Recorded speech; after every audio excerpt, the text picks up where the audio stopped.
Everyone, this is Jan and you're watching a little daily indie game dev right here on Tuesday the 26th of May.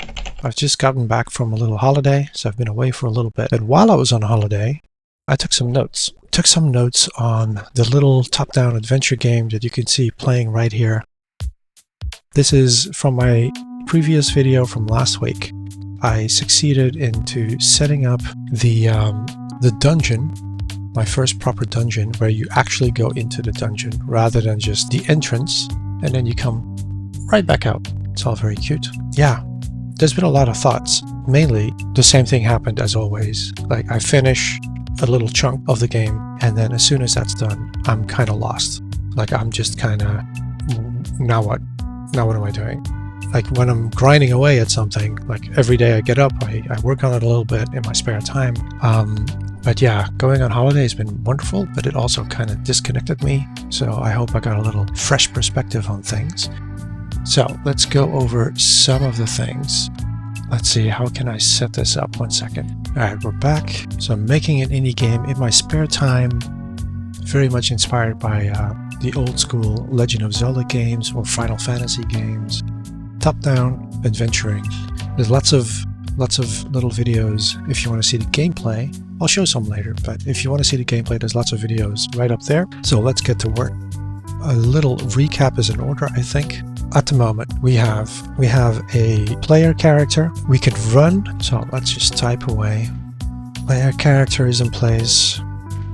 You can walk, actually, sneak needs animation. You can walk, you can run or dash. Let's see, this character can also, which I put back into place just as an example last week, push puzzle blocks. They need to be connected to a state. On, off, bool to make things happen in the level. So we got that, okay. The player can now enter caves and be transported to a dungeon elsewhere on the map. It's pretty big. That makes the world even bigger.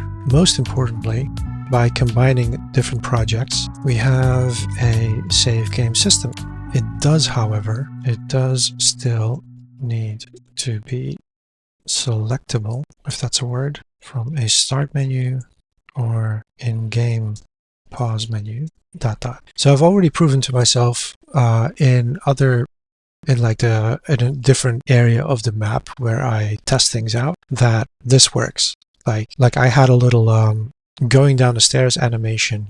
Like, you could go into a cave, so to speak, and then you would pop out nearby at an exit for that cave. Like, you would play up the stairs animation, which I like. The problem I had with those animations was I hadn't figured out yet how to place them exact, because the player was always kind of entering and exiting at slightly different positions, which didn't line up with the walls correctly. But it worked. And what also worked was saving that as a start point. You know, like if you die, then you would continue the game from the last exit of the last cave. That works. I don't think I remember how it works, but it works. Okay, so we have sneak, we have push puzzle blocks. You can go into the thing. This run dash needs to become a run into enemies attack, which is not yet in place. Okay, so we have all that with the player. Health system works. However, need to update sprites for hearts. Asset pack. I forgot to do that. Actually, maybe I can find that artist. It is the Pixel Fable free icons. You can find it on itch.io. This is just one icon, and I really want these in the top bar where the hearts are, so that when you lose a heart or you gain a heart, you get this little animation, right? Maybe it's even going to be in like the icon to pick up on the battlefield. Don't know yet. There's a whole bunch of items and they're really cool, and you can definitely use them. I just forgot the name of the artist, but if you look up Pixel Fable free icons on itch.io, you should be able to find it. Okay, let's put a stop to that for a second. and get back to where we were. Pixel, okay, let's pixel, fable, art, icons, so I can remember where to find it in my Sprite folder. The health system, that needs to be updated. What else do we have? I mean, we've worked on so much, right? There's gotta be a lot to list off. Typo. You can save stuff. That is important. This is kind of a big deal to make things happen in the level. Save, progress, unlocking areas. That's also like a next big thing that we need to work on. Weapons. No. Player can fight. Fists and feet, but no weapons yet. I'm thinking because of the environment, instead of having a bow and arrow, we're going to be able to pick up rocks. Replace bow and arrow with rocks to throw. Okay, that needs to be done. Okay, also important that I'm proud of. The player can swim. Better yet, player can dive, swim, walk in, out of water and algae sections near deep water. So this needs to be updated to create water. That needs to be done. River has currents. Another thing we succeeded at recently. The river has currents. Waterfall, falling, animation in place. Also very important. Splash needs updating because we just have I created the default, which is fine for now. Diving and swimming animations are one frame or one direction at the moment. So I just made sure it works, but I don't actually have anything. I don't have all the directions in place yet because I was tired of animating and I just wanted to push forward. Okay, so we got that. The river has currents. That's good. So the puzzle blocks are in place, thinking of the area. So if you want to go from this area to that area, like you would have to unlock how to get there. Roadblocks.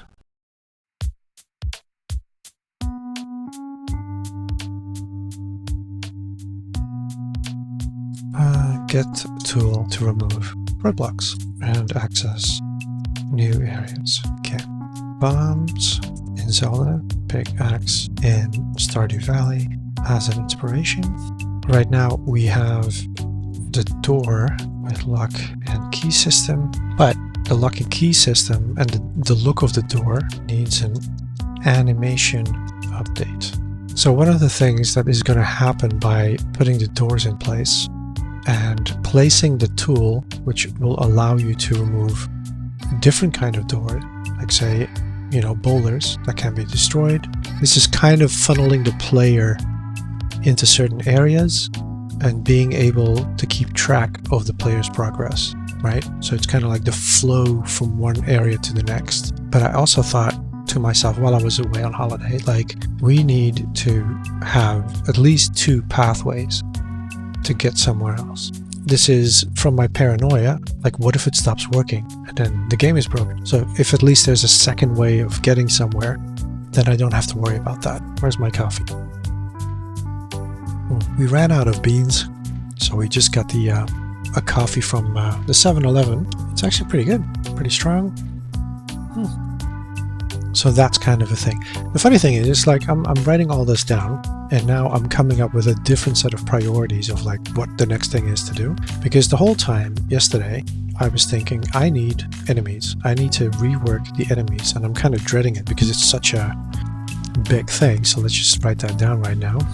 Enemies. Dun dun dun. The problem, as we have it, we have the skeleton, we have the hog from the Cobra Code Udemy course, which if you haven't looked up Cobra Code, he's on YouTube.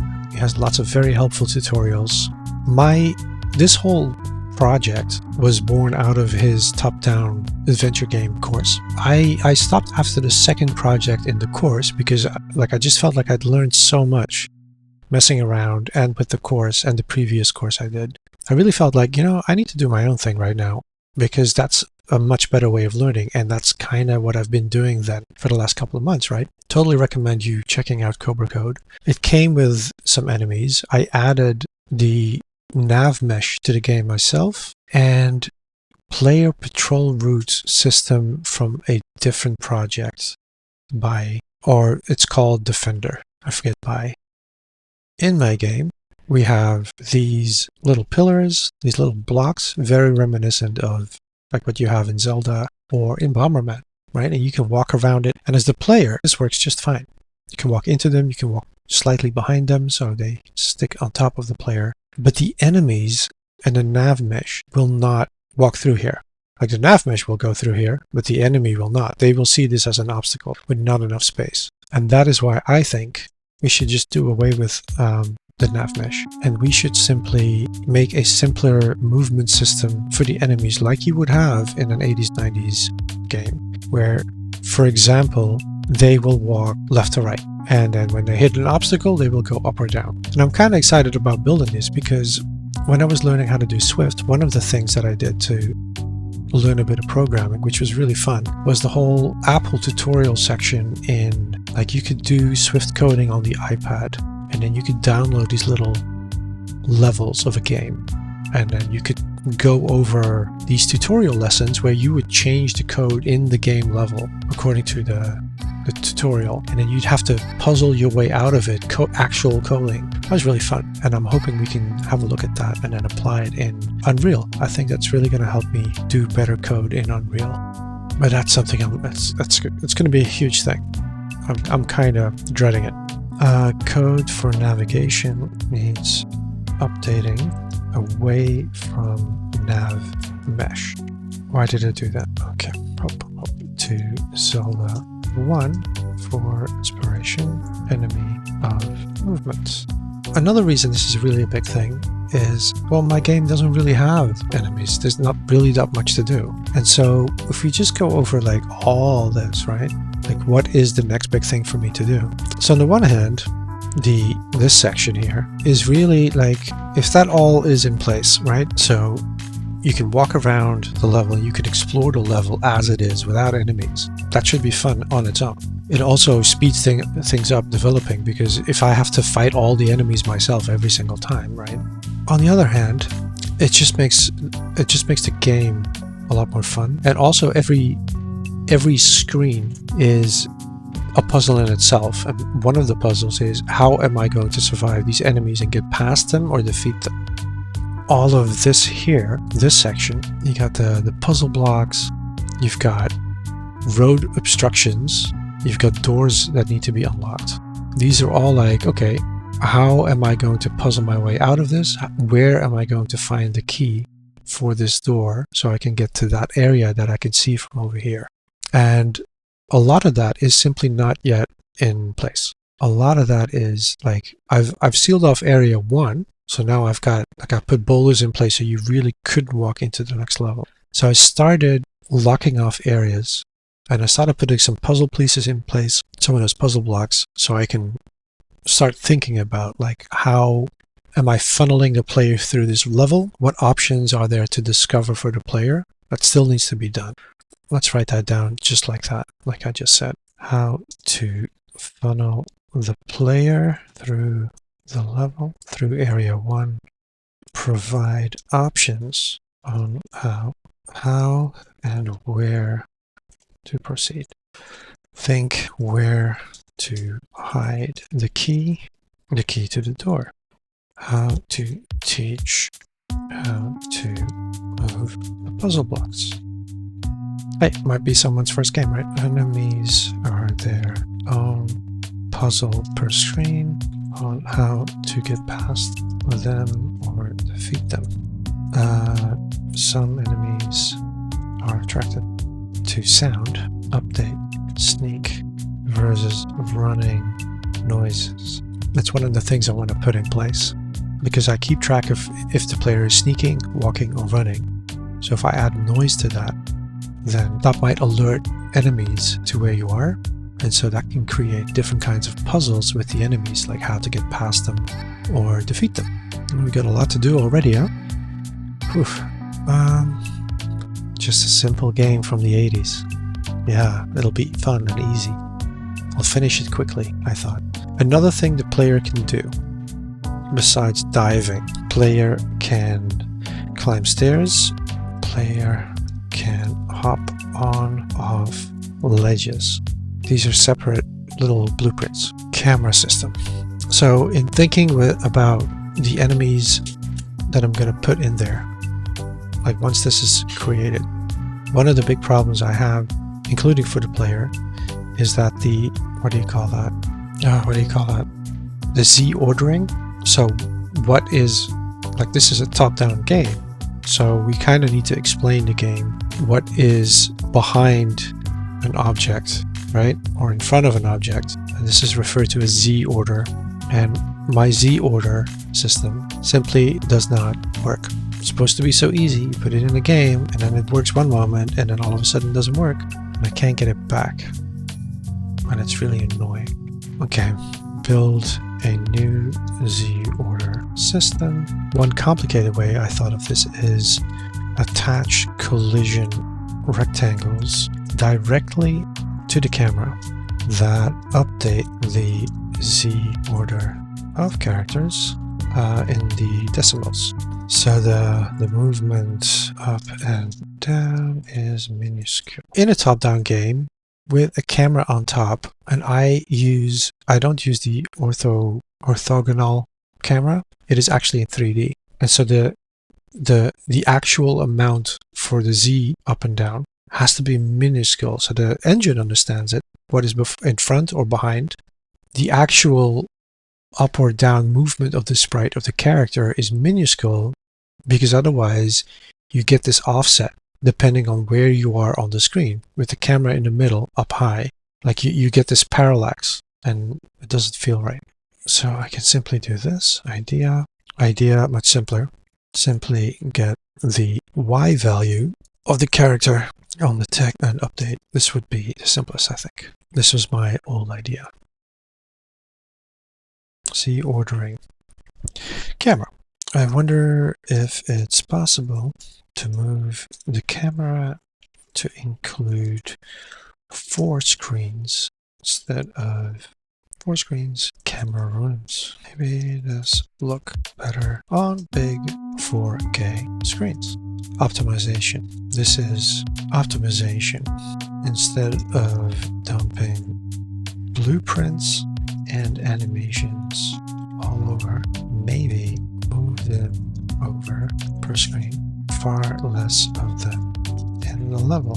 This may seem obvious, but I came across this idea where, so I'm creating this huge map, right? You know, pixel art. It's not actually huge, but there's going to be a lot of animation to make things look pretty, and there's going to be a lot of, there's just going to be a lot of stuff, a lot of enemies. So what if, like in the original Zelda, the way they managed things was when you get to a new screen, like the camera moves up to the new screen, the enemies, they pop into place, and when you leave that screen, you see them like disappearing in a puff of smoke. So they're not actually walking around in the area that you left anymore.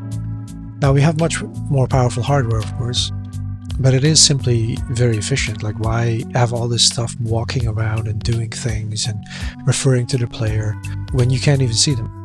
And maybe Unreal takes care of this on its own. I'm not sure about that for like a pixel art game. So I'm actually thinking it's okay, for everything is fine for now, even though I do run into slowdown from time to time, which is very annoying when playtesting. But I might just say have 100 blueprints, and then when you move to a different camera position, like every room will have its level blueprint stuff.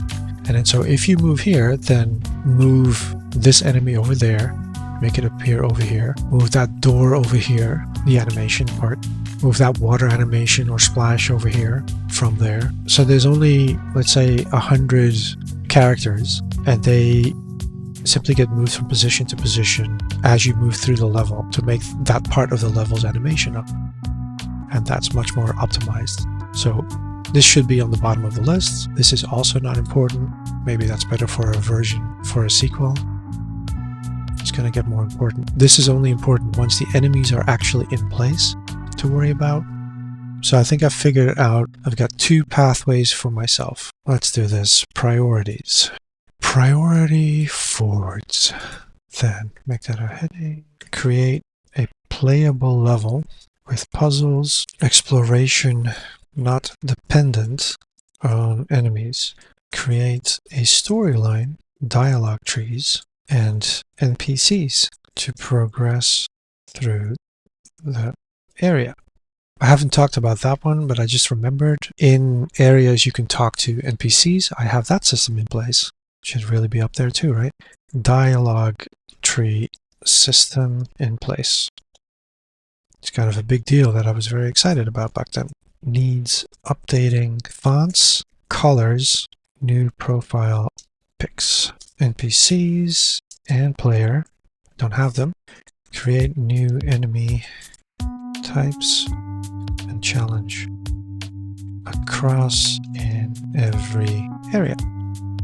So these are the 3 separate paths forward that I need to keep in the back of my mind, which is all of this. We want to end up with a playable level with puzzles and explorations.